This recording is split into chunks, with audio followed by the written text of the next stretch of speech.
베드로전서 데살로니가전서 1장에 보면 이는 우리 복음이 너희에게 말로만 이른 것이 아니라 또한 능력과 성령과 큰 확신으로 된 것이다 라고 이렇게 말합니다.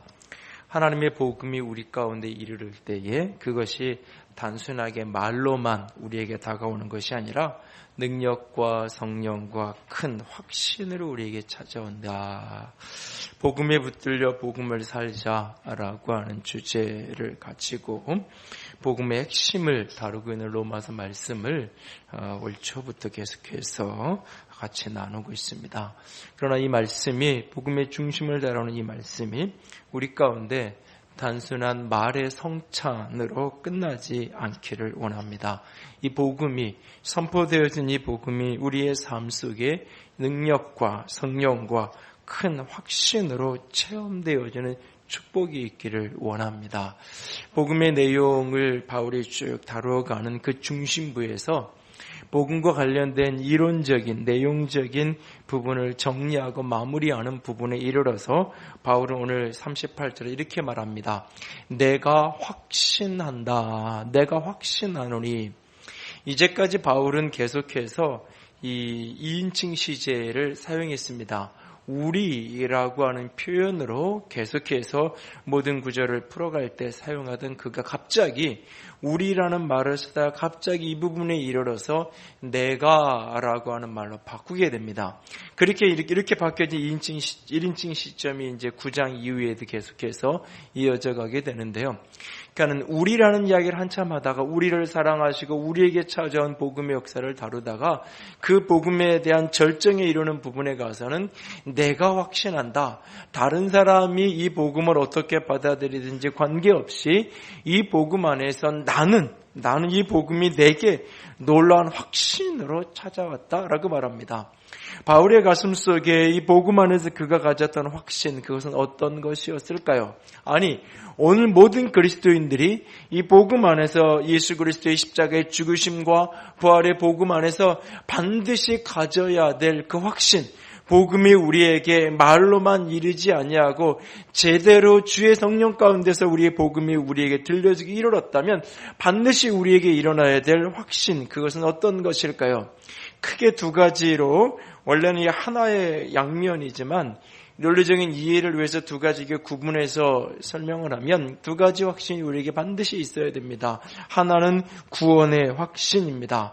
주 예수 그리스도의 십자가의 죽으심과 부활로 말미암아 내가 예수를 믿음으로 예수 안에서 내가 하나님의 자녀 되었고 하나님의 백성이 되었다는, 내가 영원한 생명을 얻게 되었다는, 내가 구원받은 하나님의 자녀, 구원받은 하나님의 백성이 되었다는 그 확신, 이 구원의 확신이 성령 안에서 복음 안에서 우리가 가져야 될 첫 번째 확신이요. 또 하나의 확신은 승리의 확신, 이김의 확신입니다. 내가 하나님의 아들 되었고 하나님의 자녀 되었고 하나님의 백성 되었기 때문에 하나님이 내 인생을 반드시 승리하는 인생으로, 내 인생을 반드시 하나님께서 성공하는 인생으로 이끌고 가실 것이다 라고 하는 승리의 확신, 성공의 확신, 그것이 그리스도인이 분명히 가져야 되는 또 다른 확신입니다. 내가 하나님의 자녀로 구원받았고 하나님의 자녀로 구원받은 내 인생은 반드시 실패하지 아니하는 성공하는 인생, 승리하는 인생으로 맞춰질 것이, 그렇게 마지막 결론 지어질 것이다 라고 하는 그 확신, 승리의 확신, 구원의 확신, 이 확신이 그리스도인의 삶을 능력 있게 만드는 것입니다. 우리가 알거니와 하나님을 사랑하는 자, 곧 그의 뜻대로 부르심을 입은 자들에게 모든 것이 합력하여 선을 이룬다 라고 하는 이 말씀에 대한 확신, 우리가 알거니와 하나님을 사랑하는 자, 곧 그의 뜻대로, 나는 하나님의 뜻대로 부름받은 자라는 확신, 그게 구원의 확신이죠. 나는 예수 안에서 예수를 믿음으로 말미암아 하나님의 뜻대로 예수 안에서 부름받은 자라는 그 확신, 바울이 에베소서 고백하고 있는 창세전에 하나님이 나를 택하시고 부르셨다는 그 부름받음의 확신, 그리고 그렇게 부름받은 내 인생 모든 것이 저 깊은 골짜기를 가든지 저 정상을 향한 등선을 오르든지 관계없이 내 인생의 모든 것이 합력하여 선을 이루게 될 것이라는 승리의 이김에 대한 확신, 이 확신이 우리 속에 불같이 복음과 함께 임할 수 있기를 원합니다.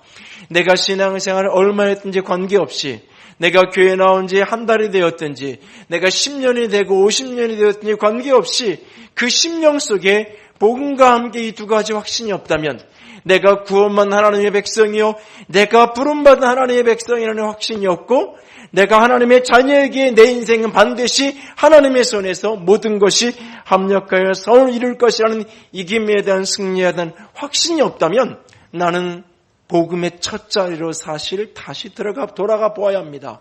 내가 진짜 복음을 제대로 들은 사람인가? 혹 나는 복음이 말로만, 이론으로만, 정보로만 나에게 들려질 뿐이지, 성령 속에, 성령의 일하심 속에서 내게 확신으로 임하지 않았다면 나는 진정 복음의 사람인가, 복음을 들은 사람인가? 사실은 되돌아봐야 되고 점검해 보아야 합니다. 이 확신의 과정을 통과하지 않은 사람은 결코 그 사람의 신앙생활이 몇십 년이 흘렀다 할지라도 그는 여전히 어린아이 같은 신앙일 수밖에 없어요. 그는 여전히 영아기의 신앙을 벗어나지 못한 신앙일 수밖에 없는 거예요. 마치 영아기 아이는 자기 부모를 알아보지 못해요. 부모는 내 아이인지를 알아보지만 그 어린아이는 부모가 부모인지 알아보지 못해요. 그래서 누군가가 잘해주기만 하면, 누군가가 먹을 것을 주고 누군가 잘해주면 그게 부모인 줄 알고 쫓아가게 되어 있는 것처럼 여전히 영아기의 신앙, 하나님은 나를 알아보지만 나는 하나님을 알아보지 못하는 거죠. 내가 여전히 영아기적 신앙인으로서, 그래서 무언가가 조금 잘 되고 무언가 좋은 일이 벌어지고 내가 기도한 좀 응답되고 그러면 하나님이 살아계신 거가 내 아버지인 것 같고, 조금 그게 아니면 오히려 하나님은 기도한 일 도와주지 않으시고, 근데 믿지 않는 누구를 만나서 좀 만났는데 오히려 교인들은 안 도와주는데, 내 몰라라 하는데 믿음도 없는 오히려 맨날 젖만 보러 다니는 아무개는 도와주고 그 사람 말 들을 때 뭐가 좀 잘 되는 것 같고, 그러면 오히려 신앙이라는 것이 헛된 것 같고 내가 시간 낭비하는 것 같고 오히려 이쪽 쫓아가야 될 것 같고 혼돈 속에 살아가게 될 수밖에 없는 거예요. 세월이 얼마나 흘렀든, 내가 교회를 얼마나 출입했는지 관계없이 내가 복음을 제대로 들은 사람이라면 우리 안에 복음이 말로만 내게 이른 것이 아니라 성령과 능력과 큰 확신으로 그 확신의 중심에는 내가 부름받은, 그의 뜻대로 부름받은 하나님의 자녀라는 확신, 그의 뜻대로 부름받았기에 내 인생이 반드시 합력하여 선을 이룰 것이라는 확신, 이것이 여러분에게 확신으로 임하는 축복이 있기를 원합니다. 바울은 내가 확신한다라고 오늘 고백하고 있습니다. 바울이 그렇게 확신하고 있는 근거는 무엇이었을까요? 오늘 내가 무엇을 근거로 해서 분명한 구원의 확신과 이김의 확신을 가져야 하는 것일까요? 첫 번째로 우리를 위하시는 하나님의 사랑하심 때문에 우리는 분명한 나의 구원과 분명한 나의 승리의 확신을 가져야 합니다. 우리를 위하시는 하나님의 사랑하심이 있기에 그 우리를 위하신 하나님의 사랑하심을 근거로 우리는 나의 구원과 나의 이김을 분명하게 확신할 수 있는 것입니다. 당대 최고의 종교 권력이자 정치 권력이었던 로마 가톨릭, 유럽의 전체를 좌지우지하고 왕권까지도 좌지우지하던 교권의 그 힘 앞에 분명히 왜곡된 신앙, 성경적 진리가 아닌 진리를 주장하는 것에 맞섰던 마틴 루터, 그에게는 15살 연하의 필립 멜랑크톤이라는 친구가 있었습니다. 사실은 15살 밑에 한참 후배이죠. 그러나 친구요, 동력자요, 동지로 평생을 그들이 살아가게 됩니다. 얼마나 그들이 가까웠냐 하면 두 사람이 죽은 다음에 유언을 따라서 부부지간도 아님에도 불구하고 한 무덤에 묻힐 만큼 그런 깊은 동지애가 그들 속에 있었던 것을 보게 됩니다. 마틴 루터가 일종의 행동주의자였다면 필립 멜랑크톤은 이론주의자입니다. 그래서 루터가 행동하는 그 모든 것들의 이론적인 신학적인 배경, 그래서 많은 신학적인 논문을 쓰고 개혁적인 그런 어떤 로마 가톨릭의 왜곡되고 잘못된 것을 성경적으로 지적하면서 극복하는 많은 논문들을 썼던 사람이 멜랑크톤입니다. 루터가 종교개혁을 하다가 실망합니다. 당시 유럽 세계 전체를 지배하던 가톨릭 교권에 맞서서 성경적 진리를 외치는 것이 너무나 힘겹고 외로운 싸움이었기에 때로는 그가 좌절하고 모든 것을 포기하고 싶을 때가 있었습니다. 그러나 그럴 때마다 자신의 어린 후배였던 멜랑크톤은 그를 향해서 이렇게 이야기합니다. 당신이 성경에서 발견한 진리라고 확신한다면 그 진리가 반드시 이길 것을 믿어야 합니다. 당신이 발견한 성경에서 깨달은 오직 믿음으로만 구원받는 그 진리가 진리라는 것을 확신한다면 그 진리가 반드시 당신을 이기게 할 것이고 그 진리가 이길 거라는 것을 당신이 확신하고 믿어야 합니다. 편지를 쓸 때도 말을 할 때도 교회가 있을 때마다 말랑크도는 루터에게 그 이야기를 했다고 합니다. 그러면서 그때마다 성경 구절 한 구절을 늘 함께 더불어서 인용을 하게 됩니다.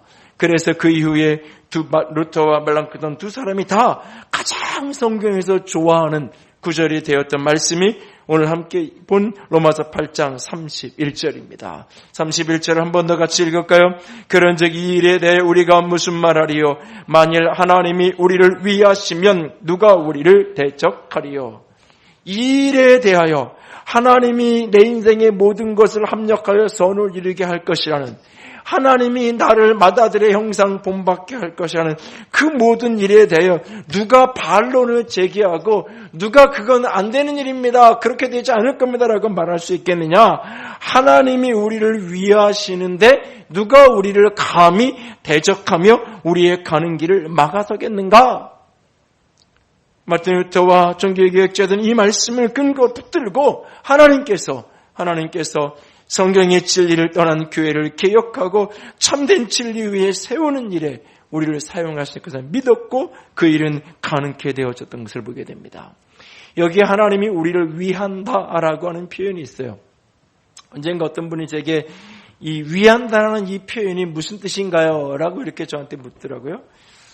그러니까 우리를 위한다, 하나님이 나를 위해 주신다 라고 하는 그 표현이 우리가 뭐 이렇게 위하여 그러면서 이렇게 건배하고 그럴 때 사용하는 그 위하여, 그 위한다, 이게 무슨 뜻일까? 이렇게 감은 있고 느낌은 있는데 정확한 설명을 어떻게 해야 될지를 잠시 머뭇거리면서 이렇게 그냥 적당히 설명을 하고 말았던 기억이 있어요. 그리고 나서는 이제 사전을 한번 뒤져본 적이 있어요. 위하여라는 게 정확하게 사전적으로 어떻게 정의하는가? 몇 가지 정의가 나오는데 대표적인 핵심적인 정의가 두 가지예요. 하나는 뭐냐면 이롭게 한다, 도움을 준다, 돕는다. 그게 위하여, 그러니까 위한다라는 뜻이고, 또 하나는 뭐냐면 소중하게 여긴다, 가치 있게 귀하게 여긴다. 그러니까 하나님이 우리를 위하신다라고 하는 말은 하나님은 우리를 유익하게 하시고 우리를 돕는다. 왜냐하면 내가 하나님에게 소중한 존재이기 때문에, 하나님께 나는 너무너무나 소중한 자다라고 말씀하고 계십니다.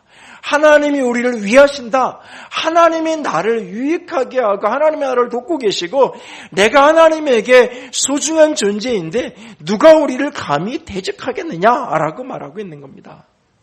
그럼에도 불구하고 많은 사람들이 하나님이 나를 위하신다는 사실을 잘 믿음으로 받아들이지 않죠.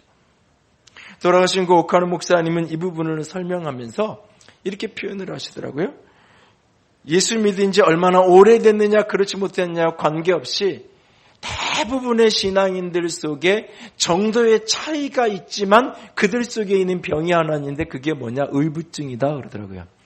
근데 의부증이 이게 남편의 사랑을 의심하는 그 지아비 부자를 쓰는 게 아니라 아비 부자를 써서 저 위에 계신 하나님을 자꾸 의심하는 그 의부증 증세가 모든 그리스도인들 속에 정도의 차이는 있지만 다 있다는 거예요. 하나님이 나를 사랑한다면 어떻게 이럴 수가? 어떻게 이럴 수가? 이러면서 남편을 의심하는 의부증이 그거잖아요. 당신이 나를 사랑하는데 어떻게 이럴 수 있어? 이거잖아요. 그런 것처럼 하나님에 대한 의부증을 많은 사람들이 정도의 차이는 있지만 다 갖고 살아간다는 거예요. 그런 비슷한 대화가 성경에 나와요. 말라기 1장에 보면 1장 2절 같이 볼까요? 여호와께서 이르시되 내가 너희를 사랑하였노라 하나 너희는 이르기를 주께서 어떻게 우리를 사랑하셨나이까 하는도다. 나 여호와가 말하노라 에서는 야곱의 형이 아니냐? 그러나 내가 야곱을 사랑하였고 내가 너희를 사랑한다. 그러니까 이스라엘 하나님께 하나님 언제 어떻게 우리를 사랑하셨나요? 라고 못 믿겠다가 반문하는 거죠. 그랬더니 에서가 야곱의 형이 아니냐? 그런데도 불구하고 내가 형보다 동생인 야곱을 내가 더 사랑했다. 라고 하나님이 설명을 해가는 그런 대화가 오가는 장면을 말라기 1장을 보면 볼 수 있습니다. 바로 그렇게 하나님의 사랑, 아버지의 사랑에 대해 의문을 제기하는 이를 향해서 오늘 32절은 이렇게 말합니다. 같이 읽을까요? 자기 아들을 아끼지 아니하시고 우리 모든 사람을 위하여 내주시니가 어찌 그 아들과 함께 모든 것을 우리에게 주시지 아니하겠느냐. 자기 아들을 아끼지 아니하고 모든 사람을 위하여 내주신 분이 어떻게 그 아들과 함께 모든 것을 우리에게 주시지 않겠느냐. 아들을 나한테 주신 분인데 그 아들과 함께 모든 것을 우리에게 주시지 않겠느냐라고 우리에게 반문하고 있어요. 사실 하나님이 아들을 우리에게 주셨다고 말해요. 십자가에서 그 아들을 우리에게 내어주셨어요. 아들보다 나를 더 사랑하고 소중히 여기서 내어주셨어요. 그 아들과 함께 모든 것을 우리에게 주시지 않겠느냐. 너무너무 답답한 마음에 그가 오늘 우리에게 이렇게 반문하고 계세요. 물론 우리 시대는 이 구절이 잘 안 믿어지는, 예전에는 부모들이 자식을 위해서 올인하는 시대였다면 이제는 더 이상 저놈한테 올인해야 별로 소용없을 것 같으니까 아들을 줬다고 모든 거 다 주는, 아들을 줬다고 그 아들에게 재산까지 다 주는 부모들이 별로 많지 않잖아요, 요즘에는. 그런데 이제 과거 우리 부모 세대만 해도 그 아들한테 모든 것을 올인해서 그냥 다 줘버리는 그런 어떤 모습들을 보잖아요. 하나님이 마치 그렇게 모든 걸 주신다고요.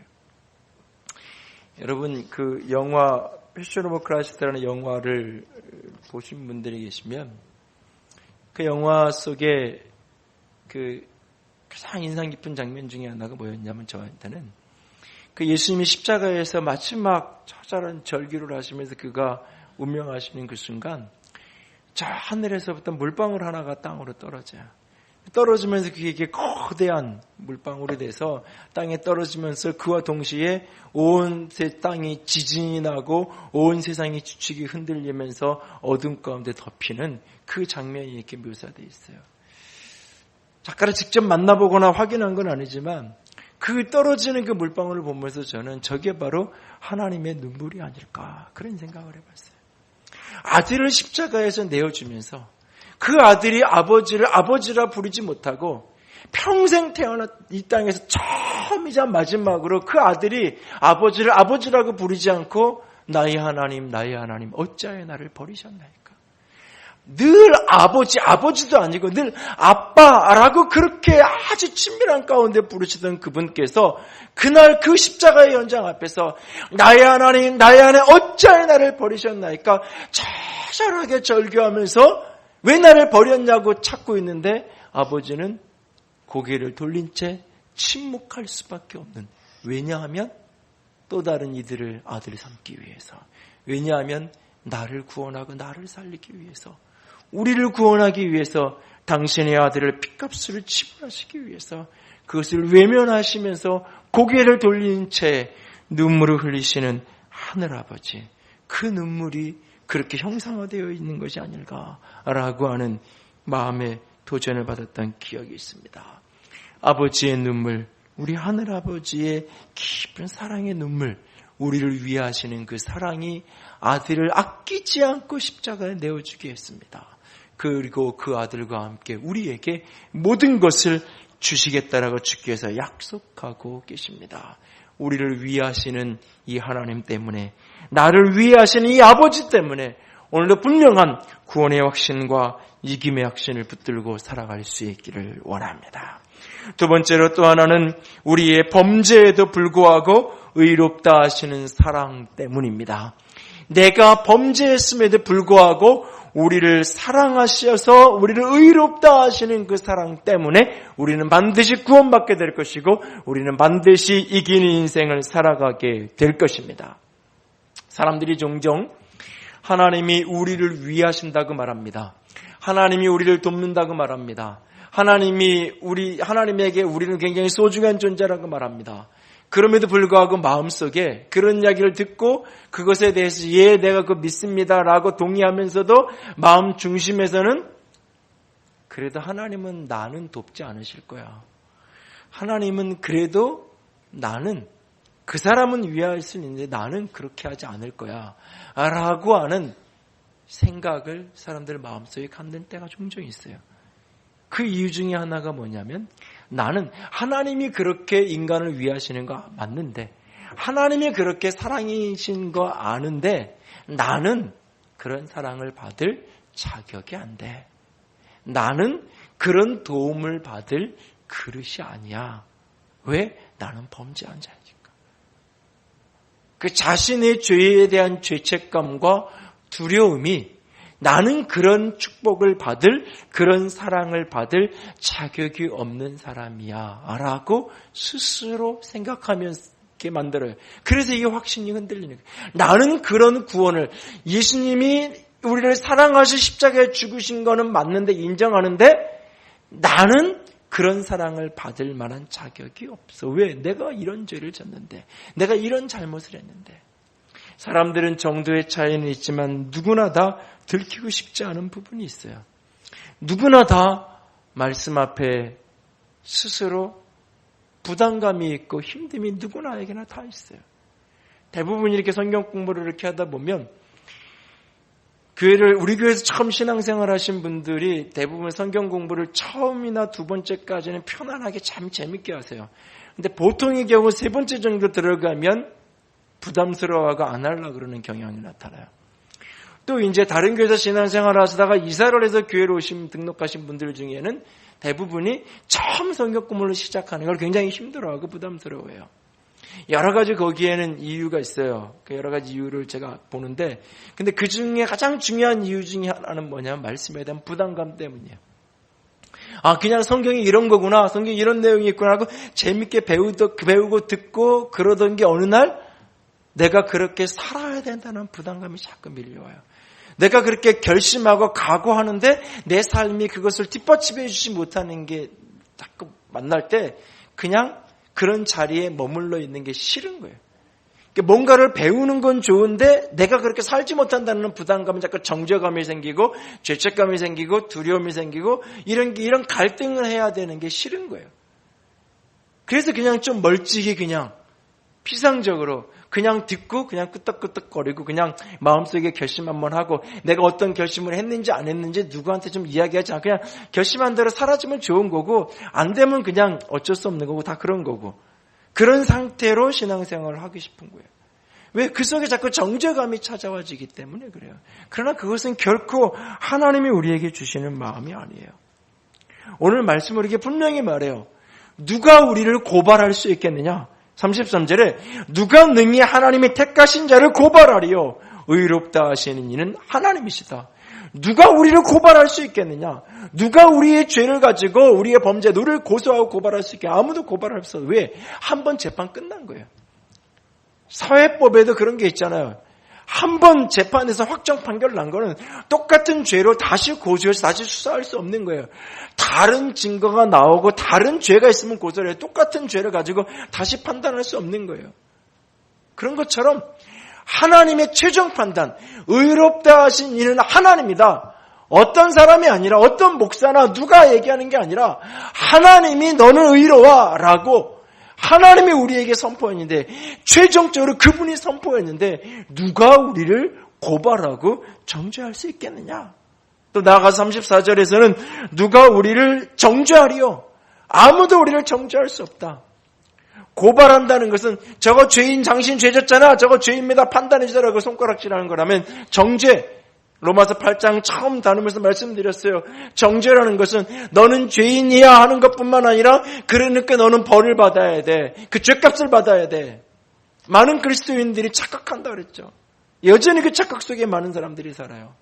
주님이 나라 용서하신 거는 인정하겠는데 여전히 나는 내 죄는 내가 죄값을 치러야 된다고 착각해요. 여러분 그 착각에서 빨리 벗어나세요.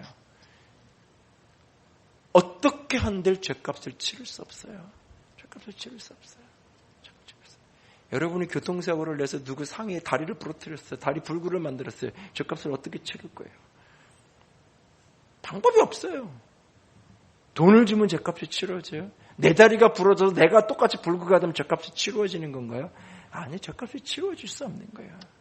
그냥 조금 마음의 위로를 해줄 수 있는 거죠. 내가 좀 많은 돈을 보상해 주면 조금 위로가 되는 거죠. 그 불구가 된 죄값을 어떻게 치른다고요? 인간은 죄값을 치를 자격이 없어요. 능력 자체가 안 돼요. 근데 그것을 치루어야 된다고 자꾸 속아요. 치루어야 된다고 착각해요. 그리고 치를 수 있다고 생각해요. 내가 적어도 마음고생이라도 해요. 적어도 내가 죄책감이라도 느끼고 살아야 죄값을 치른다라고 착각해요. 그 부담감이라도 느끼고 살아야 된다라고 착각해요. 아니에요. 누구도 우리에게 그렇게 정죄할 수 없다고 말해요. 그러면서 하도 안 믿으니까 이렇게 말해요. 오늘 성경 속에서 너희를 위해 죽으실 뿐 아니라 부활하신 그 예수께서 살아서 하나님 보좌 우편에서 너를 위해 기도하고 계신다.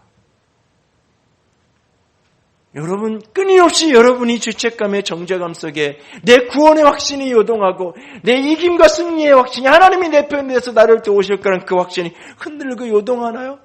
저 십자가를 바라볼 뿐만 아니라 저 하늘을 바라보세요. 십자가에 예수님이 나를 위해 죽으시고 나를 위해 죄값을 치르시는 것으로 끝나지 않으시고 그분께서 하나님 보좌 우편 온 세상 영광의 자리 권세자의 자리 그 자리에 서서 오늘도 나를 위해 기도하고 계신다고요. 나를 위해 기도하고 계신다고요. 나를 위해 변호하고 계신다고. 사단이 끊임없이 송사하고 고소하고 고발하고 정죄해도 그분께서 친히 변호자가 되셔서 변호인이 되셔서 나를 변호하고 계신다고요. 아버지, 내가 죄값 다 치렀습니다. 아버지, 내가 다 갚았습니다. 아버지, 내가 다 이루었습니다. 저에게 남은 어떤 형벌도 죄값도 없습니다. 라고 그가 오늘 그렇게 보좌 우편에서 그가 기도하고 계신다고요. 그래서 히브리서 7장 25절에 한 번 더 이렇게 말씀하셨잖아요. 같이 읽습니다. 그러므로 자기를 힘입어 하나님께 나아가는 자들을 온전히 구원하실 수 있으니 이는 그가 항상 살아계셔서 그들을 위하여 간구하심이라. 우리를 위해서 간구하는데 살아계셔서 간구하는 것 때문에 어떤 일이 가능하냐? 예수를 힘입어 하나님께 나아가는 자들을 온전히 구원할 수 있다. 여러분이 하나님께 당당하게 가서 기도하고 당당하게 도움을 요구하고 싶은데 나아가지 못하게 하는 이유가 뭐예요? 내가 자격 없다고 자꾸 생각하는 거거든. 자격 없다고. 누군가가 너 같은 게 집사냐고 교회 다니면서 뭐 달라진 게 뭐냐고 누군가가 소리치면 아니라고 그럼에도 불구하고 나 하나님의 자녀 하나님의 백성이라고 당당하게 말할 수 없는 내가 봐도 그래 내가 무슨 스스로도 그렇게 움츠러질 수밖에 없는 내 연약함과 내 범죄함과 내 모순 속에서 끊임없이 그래 나 같은 게 무슨 구원을 받겠어. 나 같은 인생이 어떤 승리를 맛볼 수 있게 무슨 하나님의 도움을 받겠어. 어떻게 해서 근근히 천국이라도 가면 다행이고 아니요 그렇지 않아요. 저 십자가 골고다 언덕을 기억하십시오. 그리고 지금 이 순간 하늘 보좌 우편에서 나를 위해 중보자가 돼서 기도하시는 그분의 부르짖음을 기억하십시오. 그것을 바라보십시오. 그때 여러분의 가슴에 구원의 확신이 승리의 확신이 더 선명하게 일어나게 되어질 것입니다. 누구도 나를 고발할 수 없고 누구도 나를 정죄치 못할 것입니다. 그리고 세 번째로 무서운 시험에도 끊을 수 없는 사랑 때문에 우리는 분명한 구원을 받고 분명 세상을 이기게 될 것입니다. 평안할 때는 우리는 그래도 확신을 갖기가 조금은 쉽습니다. 평안할 때는 하나님이 나를 사랑하시고 하나님이 내 편이 되시고 하나님이 나를 구원하셨을 뿐만 아니라 나를 궁극적 승리자로 이끄셔서 내 인생의 모든 것이 합력하여 선을 이룰 것이라는 것을 평안할 때는 그래도 확신이 조금은 하기가 쉬워요. 그런데 불같은 시험 속에 있을 때 생명의 위기를 만나는 어려움 속에 만날 때 오늘 본문 36절의 표현처럼 도살장으로 끌려가는 양과 같은 그런 어떤 느낌을 받는 그런 상황을 만날 때 이 확신이 요동하고 흔들릴 때가 있죠. 그런데 그 어떤 무서운 시험조차도 우리를 향한 하나님의 사랑에서 끊을 것이 없다라고 말합니다. 지난 금요일이 초복이었는데 어떤 분이 그 인터넷에 견공들 사이에 유행하는 십계명이라고 글을 올려놔서 재밌게 읽었는데요. 거리에서 방황하지 말 것. 두 번째, 낯선 사람이 주는 음식 받아먹지 말 것. 세 번째, 이 기간에는 주인이라도 믿지 말 것. 네 번째, 절대 낮잠을 자지 말고 주위의 동태를 항상 살필 것. 다섯 번째, 미인개를 이용할 수 있으므로 백구와 같이 예쁜 개가 나타날 때 경계할 것. 여섯 번째, 기온이 30도 이상 되면 산으로 튀었다가 25도 이상 내려간 후에 내려올 것. 일곱 번째, 잡히게 되면 입에 거품을 불고 미친 척할 것. 여덟 번째, 살철당 집 10m 이내에 접근 금지. 아홉 번째, 성이 변시인 견공은 인간의 표적이 될 수 있으므로 이상한 눈빛으로 접근하면 튈 것. 열 번째, 잡혀가는 동료를 구하려고 접근하지 말 것. 잘못하면 개죽음 당함. 절대 안면 몰수할 것. 이렇게 써놔서 혼자 보고 잠깐 웃었는데요. 오늘 본문에 도살장으로 끌려가는 양 본 적이 없잖아요. 잘 느낌이 안 와요. 복날 끌려가는 견공들을 연상을 하시면, 근데 그게요, 내 인생같이 느껴지는 순간이 온다면 얼마나 고통스럽겠어요. 그게 내 인생처럼 느껴질 때, 삶의 고단함 속에서, 여러분 요새 욥기서 묵상하시잖아요. 욥이 고난 속에서 마치 그런 느낌을 고백해요. 그게 내 인생같이 느껴질 때, 본문 35절에 환난이나 곤고나 박해나 기근이나 적시나 위험의 칼이야. 우리에게서 느낌이 잘 안 와요. 예수님 때문에 환난을 당해본 적? 예수님 때문에 벌거벗겨져 본 적? 예수님 때문에 굶어야 되고 헐벗어야 되고 예수님 때문에 가난해야 되고 예수님 때문에 위험을 겪어야 되고 예수님 때문에 칼이 내 목에 나가와야 되는 그런 일들이 별로 겪어본 적이 없으니까 이 구절이 이런 것들에도 불구하고 하나님이 나를 향한 사랑에서 그리스도에 대해 끊을 수 없다는 이 말이 잘 느낌이 다가오지 않아요, 여러분.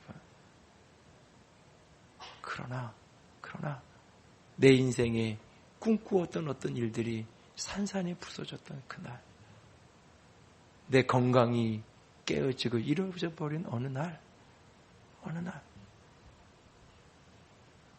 내 장래가 불확신하고 믿었던 어떤 것 산산이 깨어지는 그날, 그래서 마치 도살장으로 끌려가는 그 양과 같은 그 모습이 내 모습처럼 느껴지는 그날, 여러분, 그러나 주님은 말씀하세요.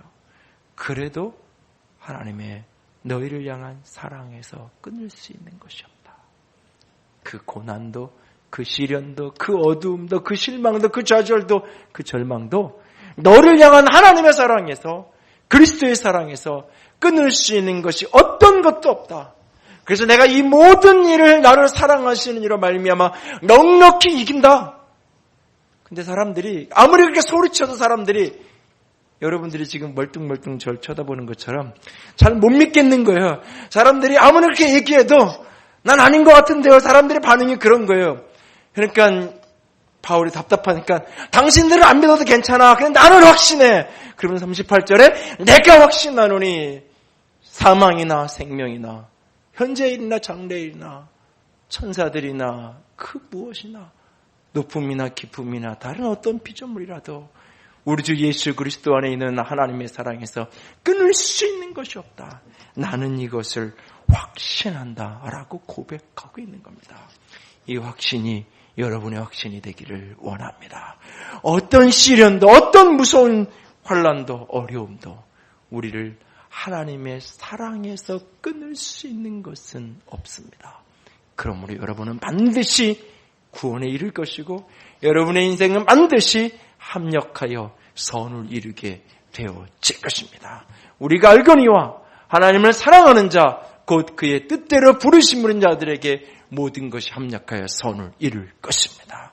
이 확신을 붙들고 나아가는 이에게 모든 것이 합력하여 선을 이루므로 모든 것을 다 넉넉히 이기는 축복이, 영광이 내 것이 되어질 것입니다. 그분을 붙들고 그 확신 속에 오늘도 걸어갈 수 있기를 원합니다.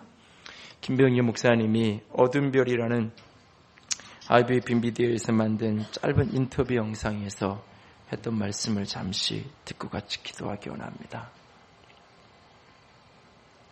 우리가 보통 삶의 어둠, 영혼의 어둠을 얘기하는 것은 자기의 꿈이 무너지거나 또 원치 않는 질병을 갖거나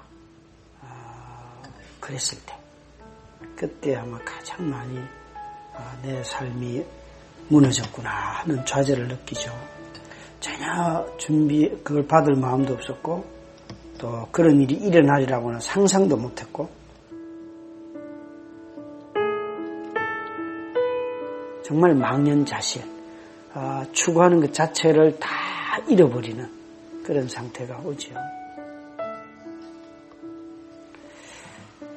저도 마찬가지고요.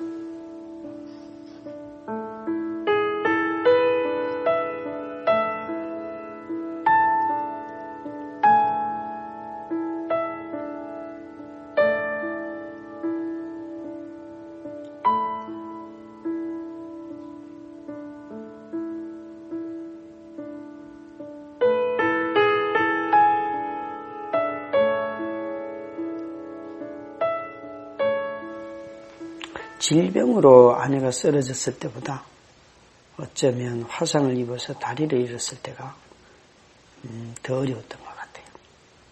뭐 질병이 와라 그런 것은 아니지만 질병이 일어난다는 것에 대해서는 어느 정도 인정하며 살아가니까. 근데 화상은 전혀 계획하지 않은 일이고 오히려 더 사랑하다가 그런 일이 생긴 거니까 그 부분은 저를 가장 하나님부터 멀리 가게 했어요. 정말 저는 그때부터 기도 안 했어요. 기도 안 하고. 그런데 이제, 기도 안 했다는 말은 너무나, 의미가 달라지는데, 기도를 하긴 하는데, 예전처럼 시간을 정해놓고 가서 2시간 뚝딱 기도하고 나오고, 이렇게가 안 되는 거예요. 가만히 있으면서, 차를 타고 가면서, 야, 진짜 내 인생이 하나님 안에 있는가. 그렇지만 다른 한편으로는 또 하나님의 임재의식이 있는 거예요, 그게. 그게 참 묘해요, 그게. 그러니까 우리가 이해 못하고 알 수 없는 일들이 생길 때에 나의 형질을 아시고 나의 안고 일어서고 내가 생각하는 것, 말하지 않은 것까지도 다 아신다는 하나님에 대한 신뢰, 하나님 말씀에 대한 신뢰가 그 영혼의 어두운 밤을 견딜 수 있게 하는 거였는데, 이 어두운 밤에서 밤을 제가 벗어날 수 있었던 것은 나의 적극적인 노력 때문이 아니에요. 하나님이 긍휼과 자비가 많으셔서 내가 그분을 찾지 않아도 목마를 때 물을 주시기도 하고, 그러니까 영혼의 어두운 밤을 지나가는 것은 오늘날 모든 사람들은 자기의 노력과 추구를 통해서 벗어난다고 생각했는데 저의 경우는 오히려 하나님의 긍휼이 많은 성품 때문에 쭉 지나가다 보니까 이게 그분이 나를 대하는 사랑이었고 자비였구나. 그때 내 마음속에서 내가 정말 사랑받고 있구나.